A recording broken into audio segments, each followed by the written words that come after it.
Nabila. IDD itu apa? IDD. Dinda, apa itu IDD?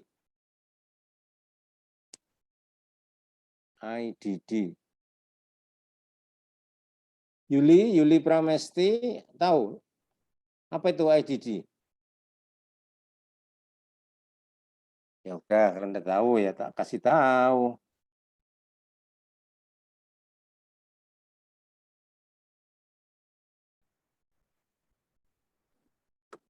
IDD itu adalah iodine deficiency disorder, gangguan akibat kekurangan yodium. Iodine deficiency disorder, gangguan akibat kekurangan yodium. Mengapa ini penting? Mengapa ini penting? Oleh karena IDD ini ada kaitannya dengan kualitas sumber daya manusia, kualitas dari sumber daya manusia, dari SDM kita. Kalau kita lihat di sini bahwa secara global, IDD global magnitude, jadi masalah IDD global, di situ dikatakan bahwa sekurang-kurangnya 2,5 miliar penduduk itu berisiko untuk terjadinya IDD ini. Seluruh dunia tapi ya. Dan sekurang-kurangnya di situ 740 juta akibat dari goiter atau pembesaran kelenjar gondok. Di Southeast Asia 15%. Mohon maaf, slide-nya ya? belum lihat. Slide-nya belum, tadi sudah tanya. Belum muncul. Oh, belum muncul, sebentar. Tak stop dulu.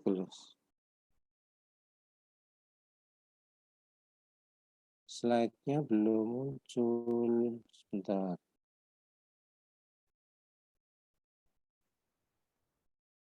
Ini sudah? Sudah, Prof.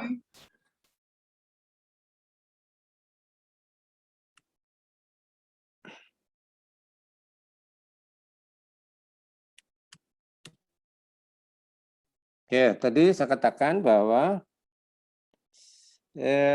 IDD itu masalah dunia, tidak hanya masalah Indonesia.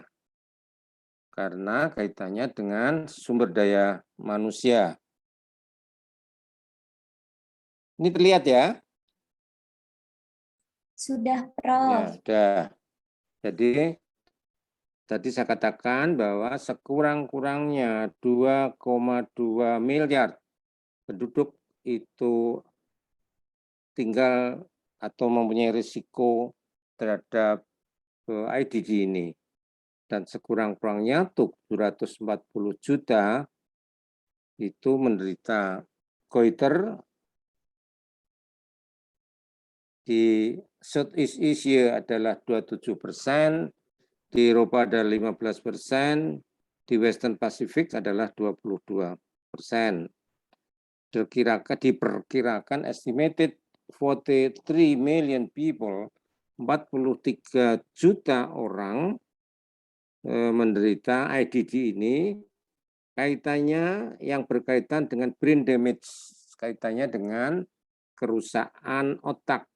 Oleh karena itu tadi saya katakan bahwa mengurangi atau berpengaruh terhadap sumber daya manusia. Itu kaitannya dengan related of brain damage, related berhubungan dengan kerusakan otak. Oleh karena itu dikatakan bahwa IDD itu merupakan suatu problem public health, problem kesehatan masyarakat di 130 negara di dunia. Public health problem in 130 countries in the world. Dan di sini dikatakan bahwa IDD is the main causes. IDD itu penyebab utama yang potensial untuk dapat dicegah kaitannya dengan retardasi mental atau mental yang berkurang retardasinya, sehingga bisa dicegah. Oleh karena itu maka di sini saya berikan mengenai IDD ini kaitannya dengan mental retardation atau brain damage. Itu dunia, ya, IDD global magnitude, besaran masalah IDD di dunia. Sedangkan di Indonesia itu sejak 98 itu ada satu pemetaan IDD sampai 2003, kemudian sampai 2005 tahun kemudian 2008. Nah, sekarang menjadi tidak masalah atau kurang masalahnya, bukan tidak masalah tapi kurang masalahnya akibat dari disalib oleh masalah stunting. Jadi sekarang yang banyak diangkat adalah stunting, anak pendek. Ya. Tetapi sebelum stunting itu IDD. Ya. Di situ dikatakan bahwa at least 87 million were at risk of IDD. Sekurang-kurangnya 83 juta penduduk itu risiko terhadap IDD ini. Dan sekurang-kurangnya 8,8 juta itu menderita goiter, endemik goiter yang berat, dan 8,2 moderate, sedang, dan 36,8 juta itu mild endemic goiter. Jadi yang berat itu yang menjadi masalah severe endemic goiter, oleh karena di situ akan menghasilkan, tadi saya katakan, sumber daya manusia yang kurang kualitasnya, termasuk nanti ibu hamil dalam melahirkan bayinya itu banyak yang kualitas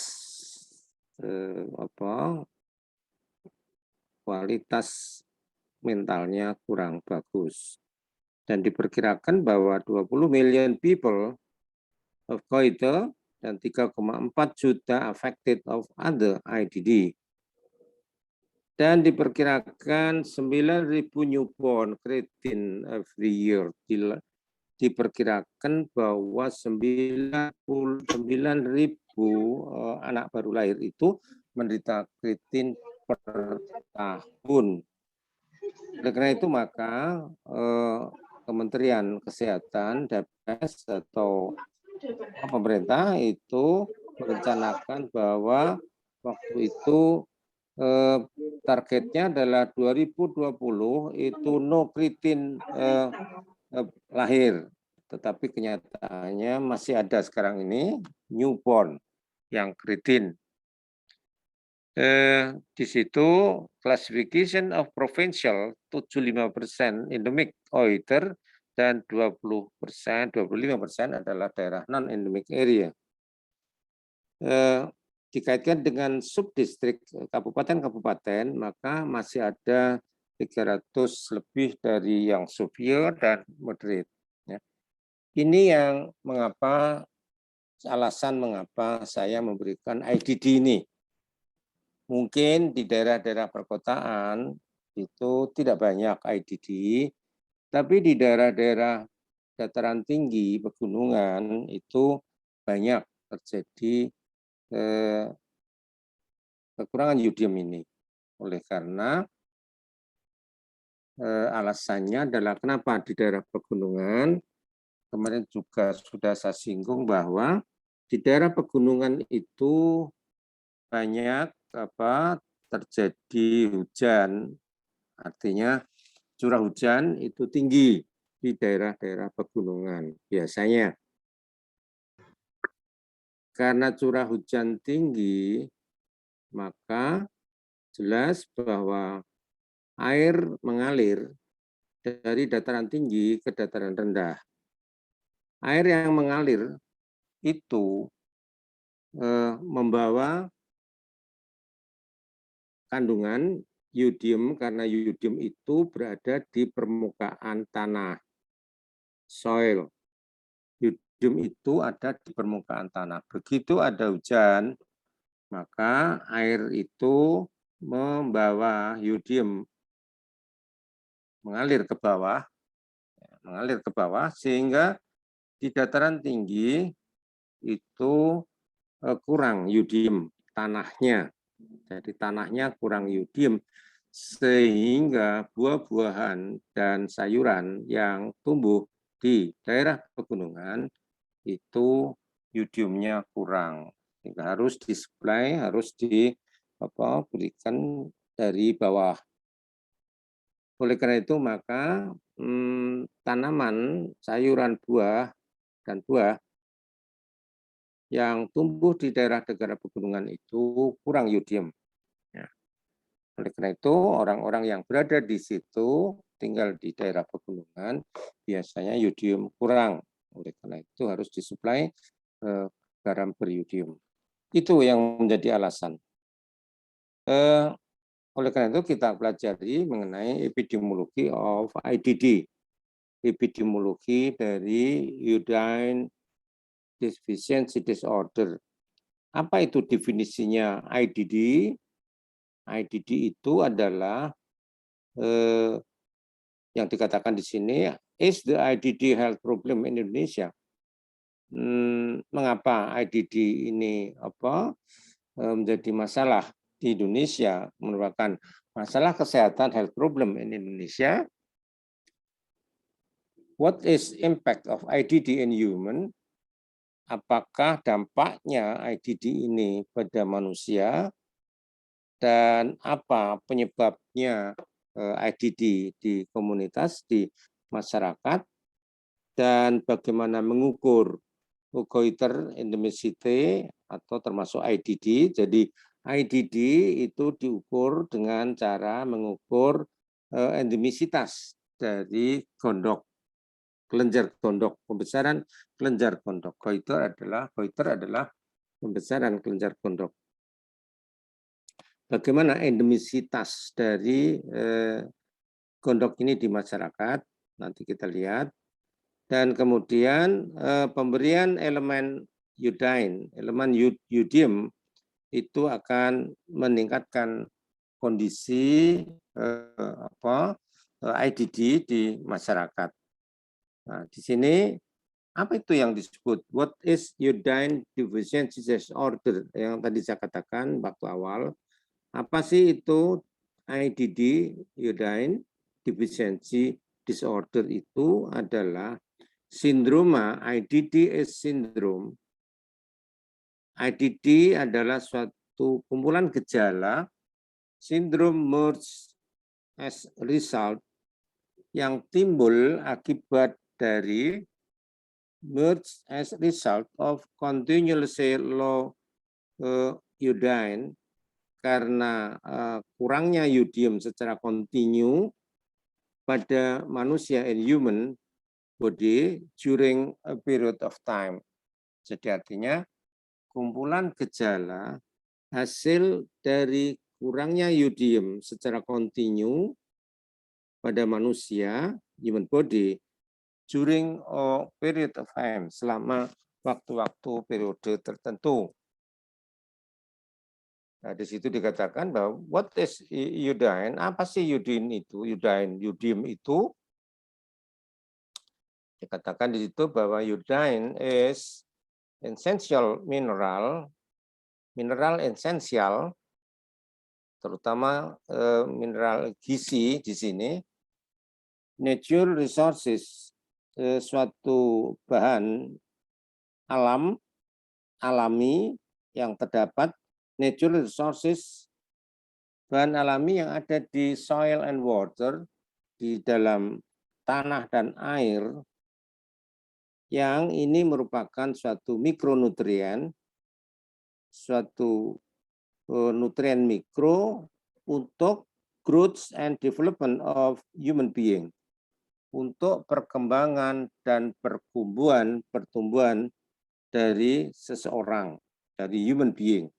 Jadi iodine itu adalah suatu mineral esensial, termasuk mikronutrien, yang sumber aslinya dari tanah dan air untuk perkembangan dan pertumbuhan dari manusia, human being.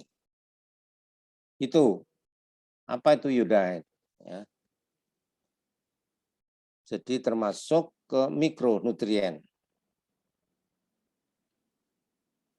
Mengapa? Why a soil, water, vegetable, fruits yield from certain area in Indonesia lack of iodine content? Mengapa tanah, air, sayuran, buah pada daerah-daerah tertentu di Indonesia kurang mengandung iodium? Karena tadi sudah saya jelaskan pada awal bahwa iodine will leach from the surface soil. Jadi iodium itu sebenarnya berada di permukaan tanah.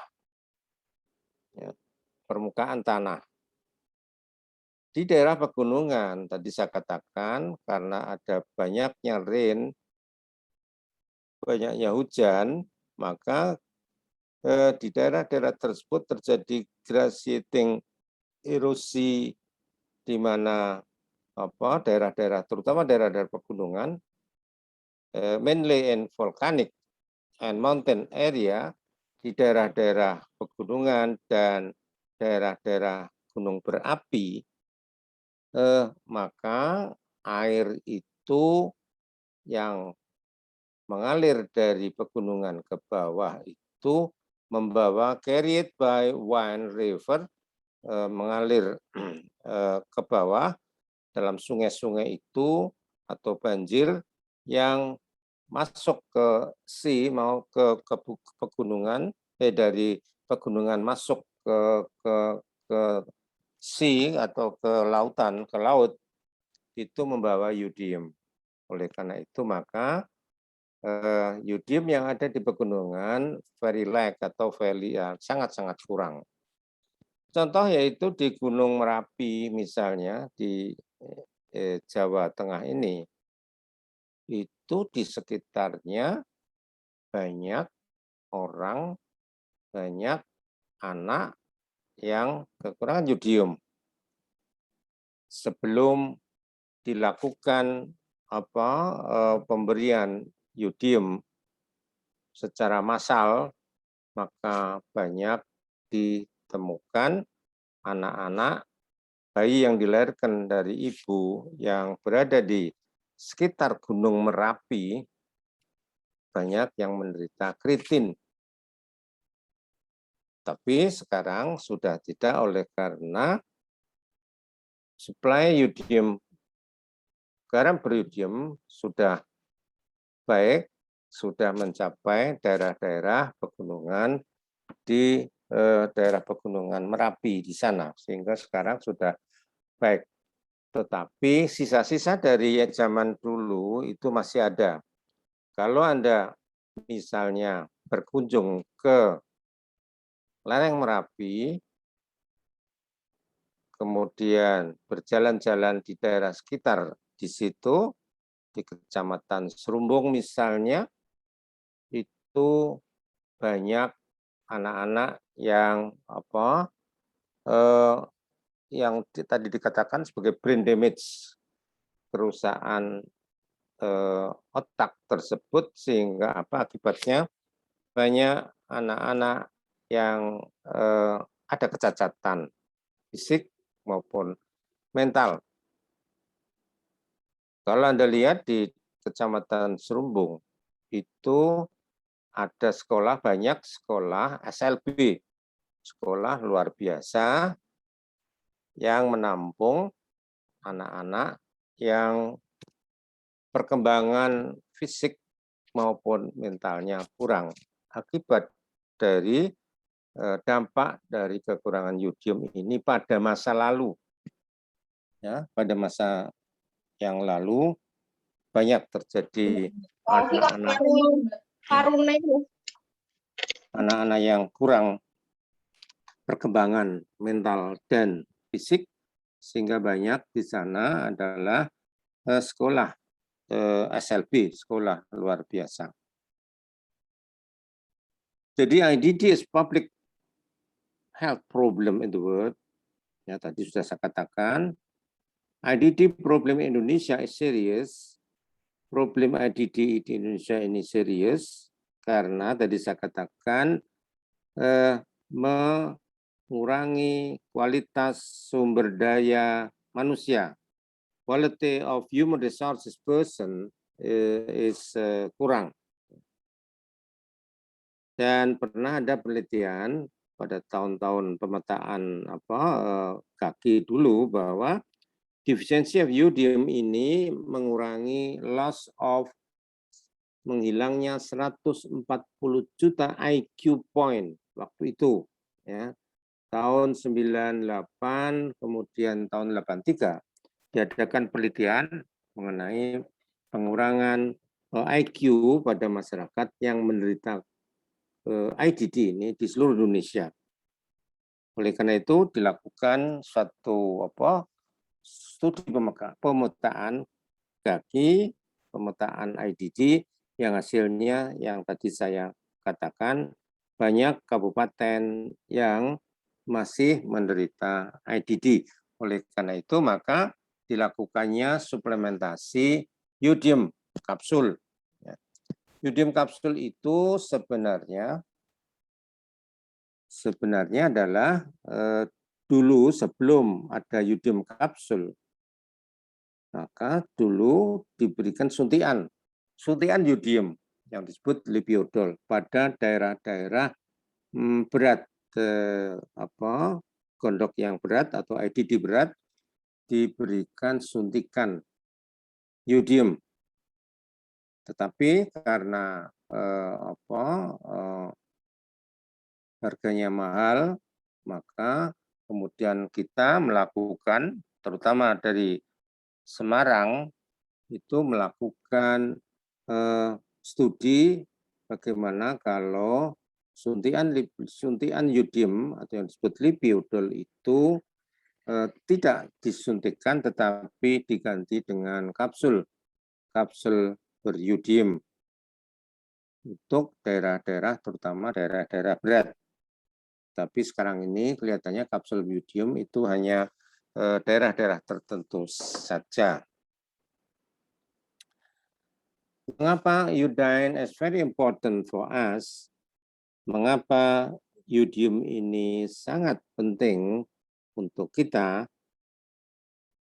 Di situ dikatakan bahwa human body require some amounts of iodine to produce thyroxine hormone, which is needed for normal growth and development since stage of newborn, infant, children, and adolescent, and until adult. Jadi, human body, jadi badan itu membutuhkan sejumlah yodium yang memproduksi hormon tiroksin. Hormon tiroksin itu adalah hormon dari kelenjar gondok yang dibutuhkan untuk pertumbuhan normal, pertumbuhan dan perkembangan normal dari bayi, dari janin sejak newborn, sejak dari kandungan, sejak di kandungan, sejak di bayi maupun anak-anak adolesen sampai ke dewasa itu membutuhkan hormon tiroksin. Nah, jadi artinya bahwa yodium itu dibutuhkan untuk membuat suatu hormon tiroksin yang dibutuhkan untuk pertumbuhan dan perkembangan secara normal, mulai dari janin, bayi, anak, adolesen, sampai ke dewasa. Itu. Jadi artinya mengapa iodium itu penting. Mengapa women at productive age atau women at reproductive age require more iodine rather the other vulnerable risk group. Mengapa wanita usia subur, women at reproductive age itu wanita usia subur, memerlukan banyak iodium dibandingkan dengan grup-grup yang lain, grup risiko yang lain, grup yang vulnerable, yang peka. Dikatakan di sini bahwa mother, terutama women at reproductive age, atau terutama sebenarnya lebih khusus lagi adalah tidak women tapi women yang pasangan usia subur, pasangan usia subur itu yang bagian dari wanita usia subur itu adalah di sini dikatakan bahwa as a mother to woman a child appearing age should have sufficient storage iodine fulfill allowance during pregnancy. Artinya bahwa pasangan usia subur atau woman usia subur kalau dia hamil dia akan membutuhkan iodium untuk perkembangan janin yang dikandungnya untuk pertumbuhan dan perkembangan secara normal. Oleh karena itu maka during pregnancy in order to deliver a baby healthy, agar supaya bayi yang dikandungnya atau janin yang dikandungnya itu tetap sehat. Oleh karena itu ibu yang hamil tersebut harus diberikan konsumsi suplementasi dari iodium. Causes of iodine deficiency di sini disebutkan bahwa main causes atau penyebab utama adalah insufficiency iodine intake. Insufisiensi atau kekurangan iodium, masukan iodium. Insufficiency iodine intake caused by kekurangan iodium itu, masukan iodium atau yang dimakan iodium akibat dari yang disebabkan oleh karena di situ pertama adalah insufficiency daily iodine intake. Karena masukan iodium keseharian itu kurang. Insufficiency daily iodine intake. Kemudian yang kedua adalah habit of consuming special food which can absorb the iodine. Jadi oleh karena yang pertama tadi adalah intake-nya yang kurang atau masukan iodium yang kurang. Yang kedua adalah habit dari consuming special food. Jadi habit dari makanan-makanan yang spesial yang mengganggu penyerapan dari iodium di dalam usus. Jadi walaupun masukan atau intake itu bagus, tetapi karena penyerapan dalam usus itu, iodine itu kurang, akibat dari consuming special food, akibat dari makanan-makanan khusus yang mengganggu penyerapan. Jadi ada makanan-makanan khusus yang mengganggu penyerapan, sehingga iodine ini tidak diserap usus secara baik. Makanan apa yang sebenarnya menyebabkan itu adalah misalnya ketela.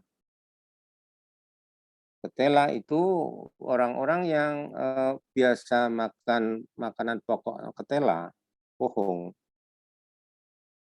maka kemungkinan akan ada penyerapan yang kurang dari yodium, sehingga banyak daerah-daerah yang makanan pokoknya ketela itu juga terjadi kurang yodium.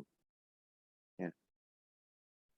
Juga misalnya pernah ada satu studi kenapa di Ambon, di pesisir atau di daerah pantai itu ada daerah yang banyak ke gondoknya. Padahal secara teori bahwa daerah pantai itu kaya akan yodium dan tidak akan atau kurang terjadinya goiter atau pembesaran kelenjar gondok itu kurang. Oleh karena daerah pantai itu tadi dikatakan bahwa yodium itu mengalir dari pegunungan ke pantai, sehingga secara rasional bahwa daerah pantai itu kaya akan yodium. Tetapi kenapa di daerah-daerah pantai ada yang kekurangan yodium? Ini yang menjadi masalah. Ternyata bahwa habit of consuming special food. Jadi mungkin makanan-makanan yang mengganggu penyerapan, yaitu misalnya sagu. Itu mungkin mengganggu penyerapan usus sehingga banyak orang yang kena kekurangan yodium. Itu yang kedua. Yang ketiga adalah pathological situation, situasi patologik, yaitu adanya tumor pada kelenjar gondok. Tetapi yang nomor 3 atau tumor ini tidak terjadi secara massal, hanya secara individual. Jadi untuk nomor 1 dan nomor 2 itu secara massal. Jadi artinya bahwa banyak penduduk yang kena.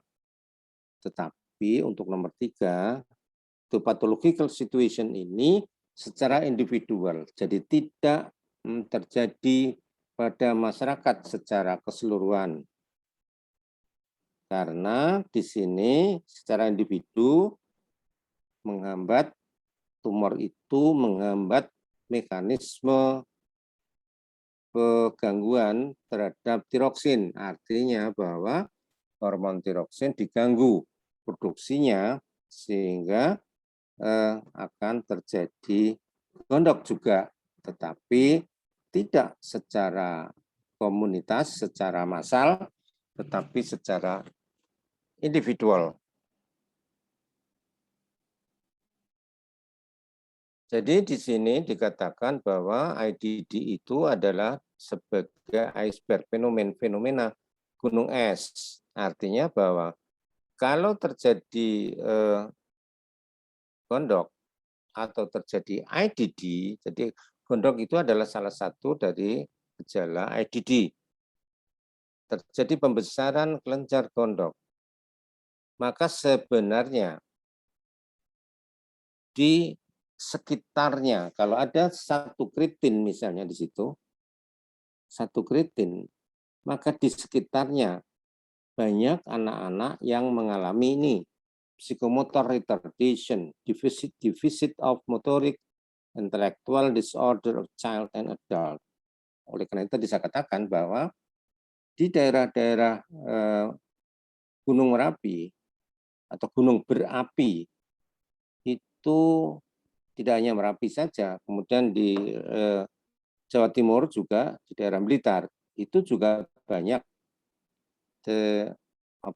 daerah-daerah yang di mana ada banyak anak-anak yang psikomotor retardation, retardasi mental, defisit motorik, intellectual disorder, child and adult. Jadi walaupun hanya 1-2 anak yang lahir kreatin, tapi sebenarnya di sekitar itu, di sekitar daerah itu banyak anak-anak yang terjadi brain damage tadi, kerusakan otak sehingga anak menjadi perkembangannya kurang secara mental maupun secara fisik, sehingga ada banyak kecacatan terjadi. Nah, ini adalah gambaran bahwa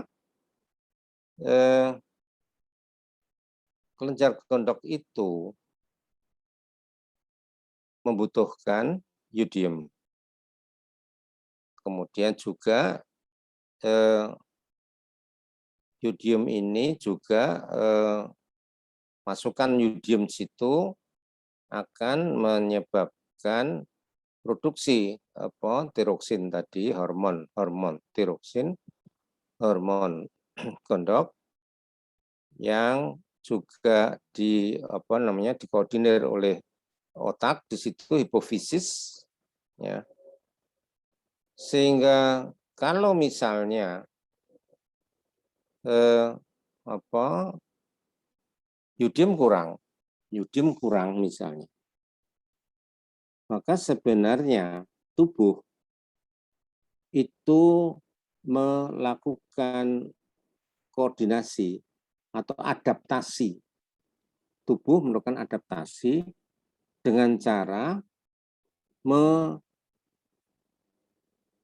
memproduksi hormon tiroksin agar supaya tetap, maka kelenjar gondok itu melakukan pembesaran atau melakukan perkembangan untuk mencukupi hormon tiroid. Jadi hormon tiroid ini yang menjadi masalah. Hormon tiroid ini harus cukup di dalam tubuh, sehingga tubuh melakukan yang tadi dikatakan adaptasi dengan cara melakukan pembesaran dari kelenjar, sehingga kelenjar ini terus membesar dalam rangka untuk memenuhi hormon tiroid. Oleh karena itu, mengapa hormon tiroid atau yodium kurang terjadi pembesaran kelenjar? Itu karena tubuh itu melakukan suatu kompensasi dengan cara melakukan pembesaran kelenjar untuk memenuhi hormon tiroid. Sehingga pembesaran kelenjar ini ada batasnya, ada stadium 1, stadium 2, sampai stadium 3 yang terlihat itu sebenarnya adalah kompensasi untuk yodium yang kurang tadi. Oleh karena itu, maka kenapa terjadi pembesaran? Karena terjadi kompensasi. Makin kurang yodiumnya, berarti pembesarannya makin besar. Dan tadi dikatakan bahwa hormon tiroid ini yang mungkin menyebabkan pembesaran tadi mengganggu pertumbuhan otak, kecerdasan saraf, dan akhirnya kalau kurang sekali akan menyebabkan kritin, menyebabkan anak yang pendek, anak yang kekurangan pertumbuhan mental dan fisiknya kurang, dan pada hormonnya tadi, hormon yang kurang disebut hipotiroid. Jadi hormon tiroksin yang kurang disebut hipotiroid yang akan mengganggu metabolisme, pertumbuhan otak, kecerdasan saraf, dan terjadi anak yang kritin, anak yang perkembangan fisiknya maupun mentalnya sangat-sangat tidak bagus. Oleh karena itu di sini disebutkan bahwa primary direct cause of IDDIN, jadi secara langsung penyebabnya tadi dikatakan bahwa low availability of iodine in the soil, jadi kurangnya persediaan availability of iodine in the soil, kurangnya persediaan yodium di tanah, low consumption of iodine sources, konsumsi yang kurang dari iodium dari sumber-sumber yang lain. Jadi kalau misalnya sekarang ini kenapa gondok sudah tidak begitu serius, kurang, oleh karena kita tahu bahwa masyarakat pegunungan sekarang sudah disuplai garam beriodium dari bawah, dari daratan dan dataran rendah. Oleh karena itu maka di daerah-daerah pegunungan itu sudah tidak menjadi masalah karena garam beriodium sudah sampai ke pegunungan. Jadi primary direct cause of OEDD. Kemudian pengaruhnya, influence of other factor. Nah, tadi saya katakan bahwa ada penyerapan yang kurang. Ada yang disebut goitrogenic substance, substansi atau tumbuh-tumbuhan yang dianggap sebagai penyebab terjadinya goiter. Kemarin saya katakan misalnya kul misalnya ada kaitannya dengan gondok itu karena kul itu kubis itu dianggap sebagai goitrogenic substance. Kemudian ada yang disebut cyanogenic glucoside tiosianat brassica, itu adalah makanan yang dari ketela pohung itu mengandung tiosianat yang ini akan mengganggu penyerapan juga. Kemudian juga ada mikronutrien lain yang mengganggu penyerapan, yaitu selenium, zinc, lead, dan lain sebagainya.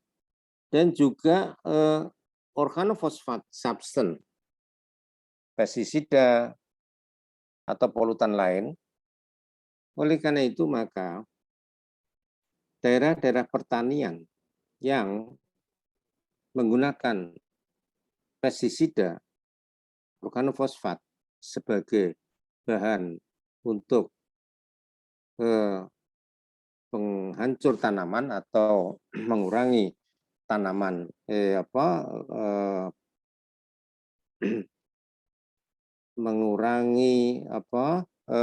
supaya tidak terjadi di tanaman-tanaman itu misalnya tanaman bawang brambang itu kan banyak menggunakan pestisida. Maka di daerah di situ, daerah Brebes misalnya, itu adalah daerah-daerah di mana menggunakan organofosfat untuk membasmi hama tanaman. Hama brambang bawang itu dengan menggunakan organofosfat.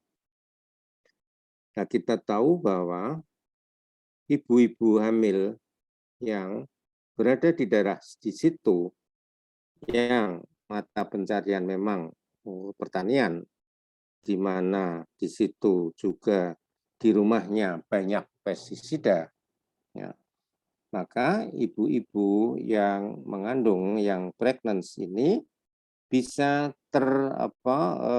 pengaruhnya terhadap bayi-bayi yang dikandungnya kaitannya dengan organofosfat substance ini.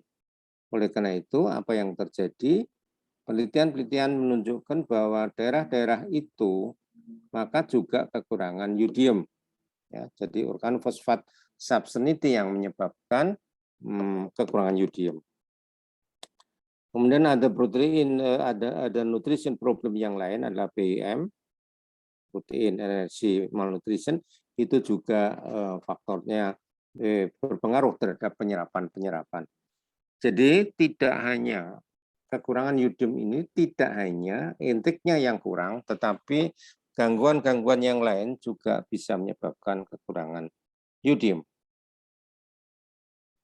Kemudian apa yang terjadi? Spectrum of iodine deficiency disorder di sini, at the womb atau pada waktu masih dalam kandungan, itu kemungkinan terjadi abnormality of congenital, jadi kelainan-kelainan kognital, kelainan yang dari di janin, ya, pada masih di kandungan, atau mungkin terjadi abortion, terjadi keguguran, dan terjadi stillbirth atau bayi lahir mati.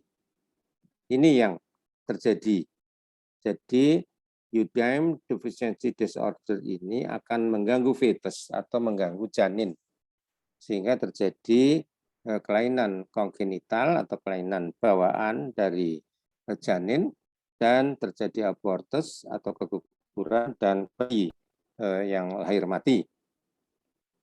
Kemudian after birth, setelah lahir, maka terjadi banyaknya increase of perinatal mortality, banyaknya mortalitas perinatal, banyaknya bayi atau janin yang meninggal, increase perinatal mortality.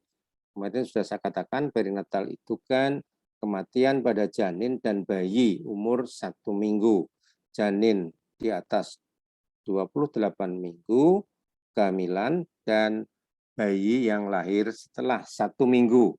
Banyaknya infant perinatal mortality. Juga banyaknya increase of infant mortality, mortalitas dari bayi. Dan kemudian juga after birth ini terjadi kretinisme. Ini adalah gambar foto kretin.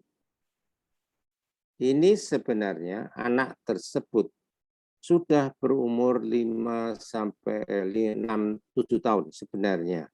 Tapi karena kretin, ini yang disebut kretin yang terganggu neurological endemic kretin, jadi kretinisme akibat endemic neurological, ada mental retardasi mental, deaf mutism, kemudian terjadi hearing loss atau tuli, diplegia, dan ini adalah yang bentuk kretin yang saraf, artinya yang bukan yang udim. Ada satu lagi kretin yang disebut mixed udim endemic kretinisme.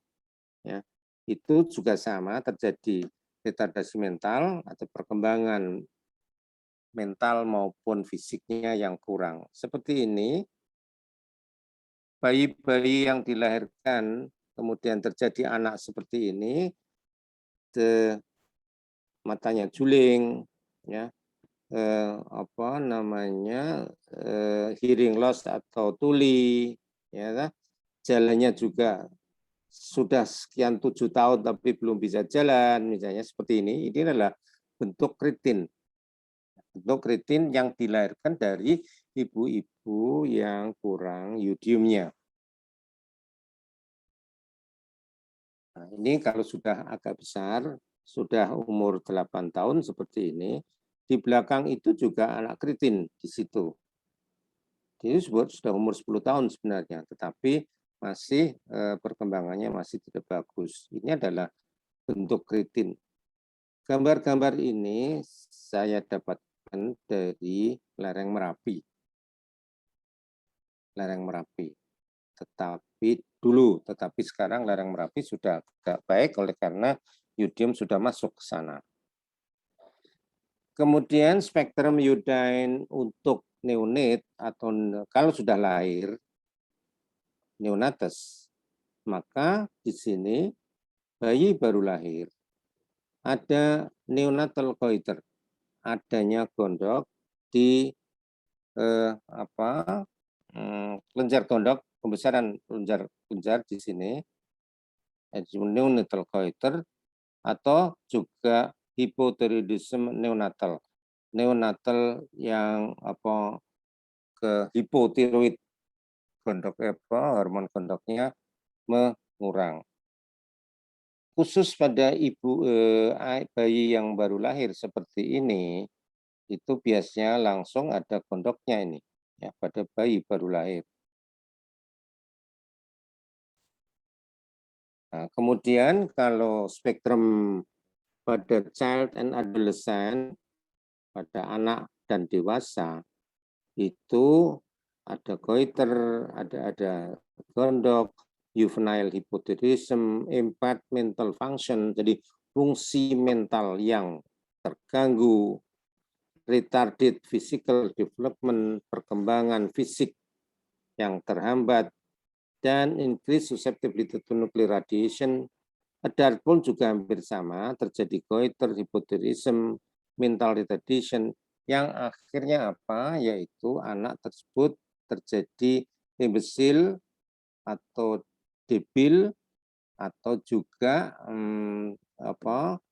perkembangan fisik dan mental yang sangat-sangat kurang. Oleh karena itu tadi saya katakan anak ini adalah anak terbelakang, sehingga pada daerah-daerah tersebut banyak murid-murid yang sering tidak naik kelas misalnya, itu akibat dari yang disebut impaired of mental function, fungsi mental yang terganggu.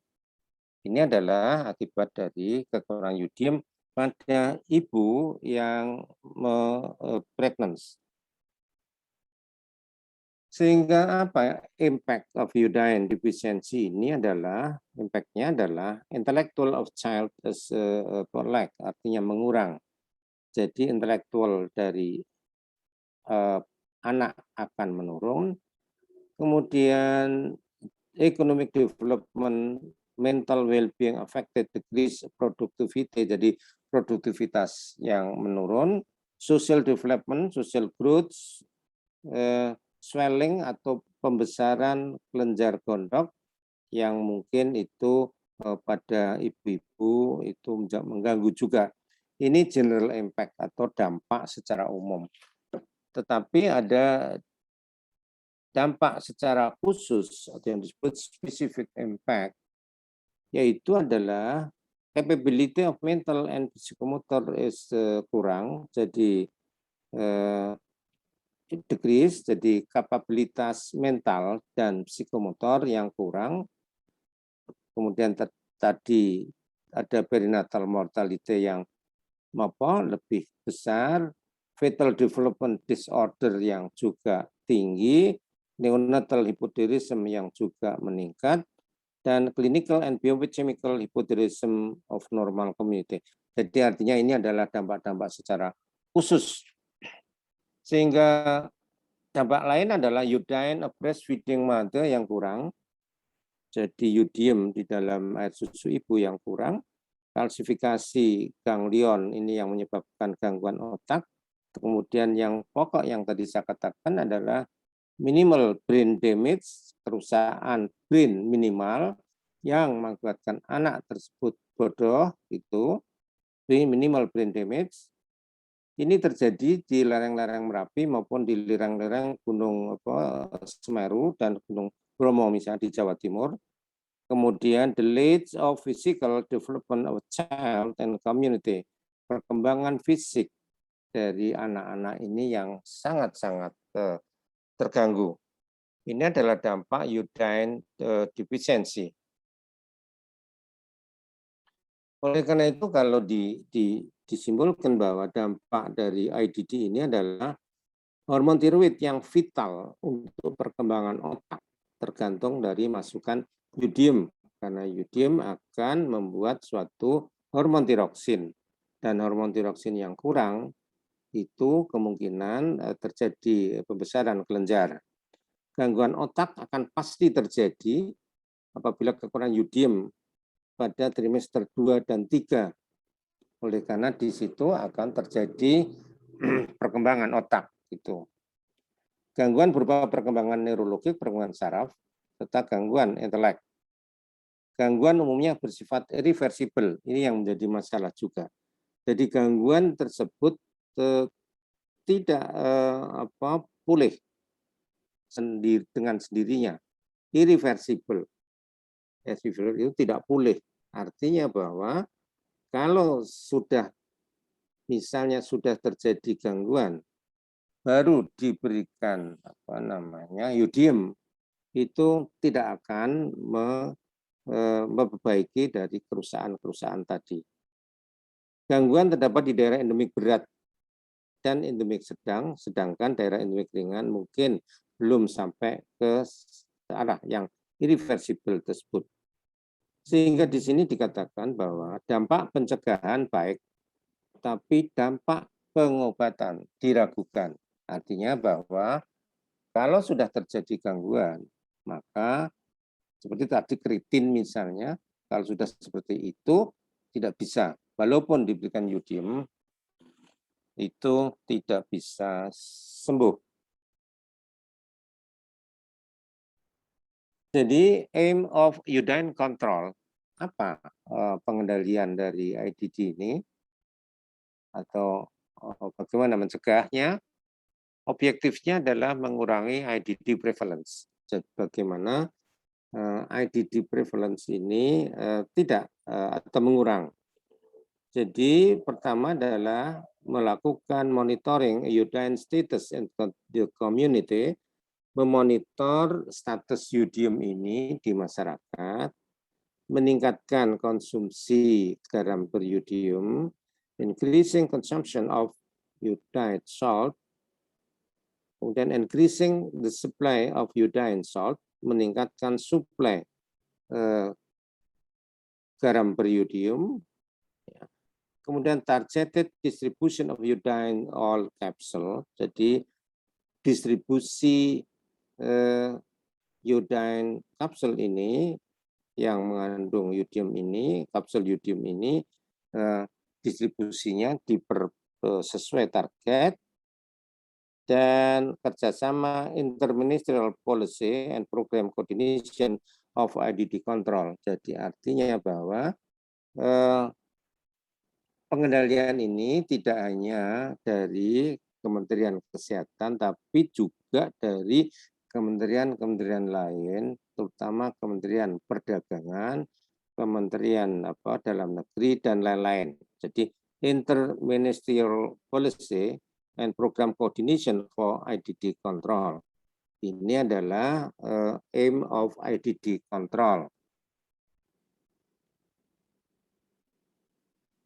Control targeted atau target yang diinginkan adalah di sini bahwa prevalensi of total carbohydrate atau prevalensi dari gondok itu pada anak sekolah itu kurang dari 5%.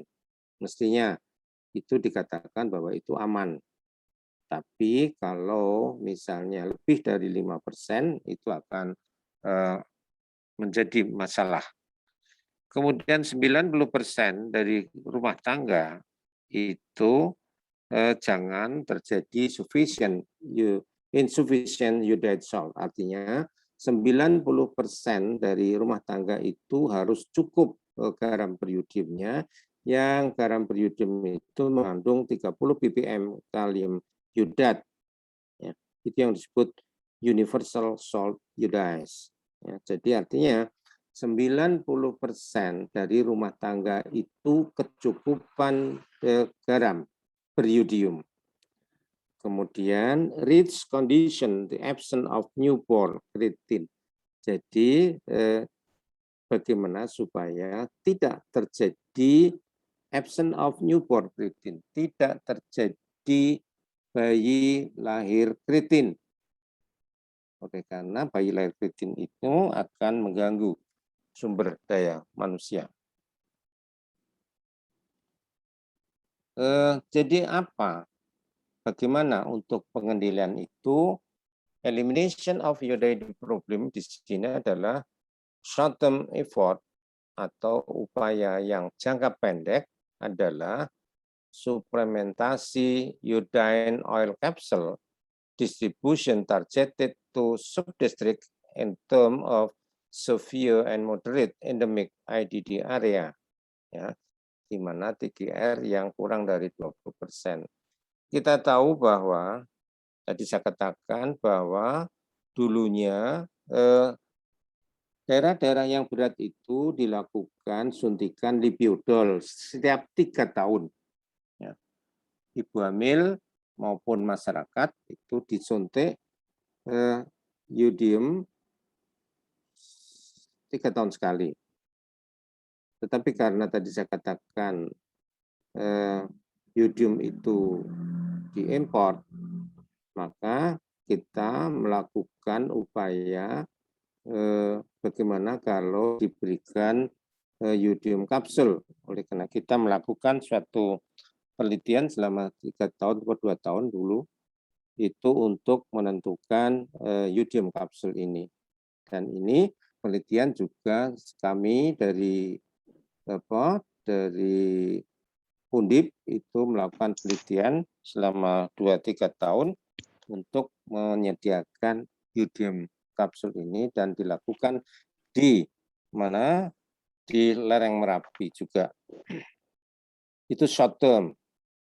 Long term-nya ada long term effort. Upaya long term adalah salt yudization atau melakukan yudisasi garam yudium ini. Atau juga food based on approach improve consumption of diversity from sea product based of balanced diet. Jadi bisa juga pendekatan dengan konsumsi yang lain. Terus mengurangi konsumsi goitrogenic substance. Jadi mengurangi konsumsi dari substansi yang berhubungan dengan goitrogenik yang menyebabkan goiter. Ya. Seperti tadi makanan yang kubis atau kol yang sebenarnya makan kol itu bisa juga, tetapi mungkin lama untuk menimbulkan kondok tersebut. Nah, ini adalah suplementasi iodine fosil dulu, tetapi karena kapsul ini sekarang sudah banyak karena ini membutuhkan dana dan waktu sehingga sekarang tergilas oleh si stunting saya kira. Ya, jadi ini adalah Yudium Impact of Community, maksudnya adalah nantinya kalau yudiumnya sudah bagus maka gondoknya mengurang, yang kurang 5% tadi, kemudian metabolisme iodine juga abnormal yang mengurang, hipotiroidisme yang kurang, elektroencephalograf gambaran kurang, dan ini menunjukkan bahwa terjadi perbaikan. Ya, saya kira itu dari saya mengenai IDD supaya pengetahuan ini bisa disampaikan untuk daerah-daerah yang mungkin masih terjadi IDD tersebut. Saya kira itu. Untuk berikutnya nanti kuliah yang lain saya kira tidak. Saya sudah mungkin terakhir ini.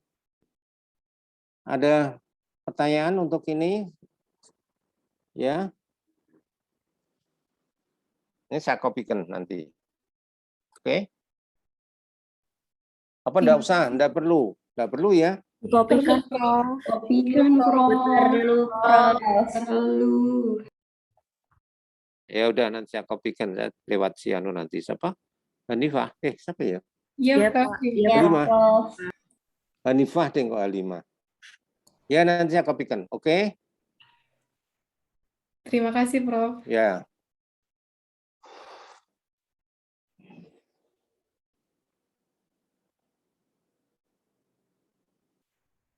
Tadi sudah di absen Mbak Anu ya, Mbak Neno ya? Sudah, Prof. Sudah, Prof. Oh ya.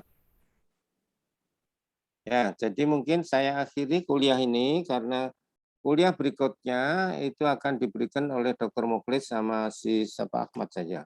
Oke? Saya undur diri, mungkin kalau masih ada nanti kesempatan kita bisa, ya. Oke. Terima kasih Terima banyak, kasih, Prof. Prof. Terima kasih banyak, Prof. Terima kasih banyak, Prof. Selalu, Prof. Ya. banyak, Prof. Salif ya. Baik, Oke, Prof.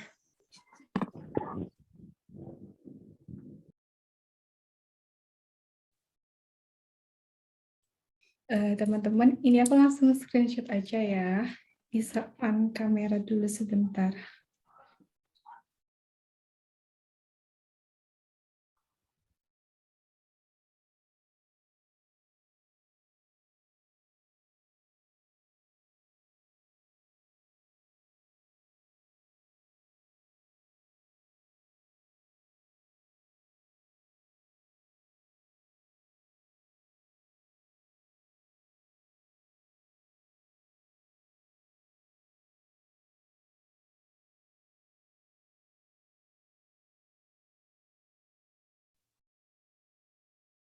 Siap-siap ya. 1, 2, 3, senyum. Sebentar, aku save dulu.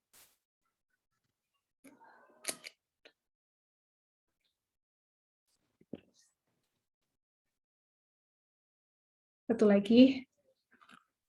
1, 2, 3, senyum. Udah.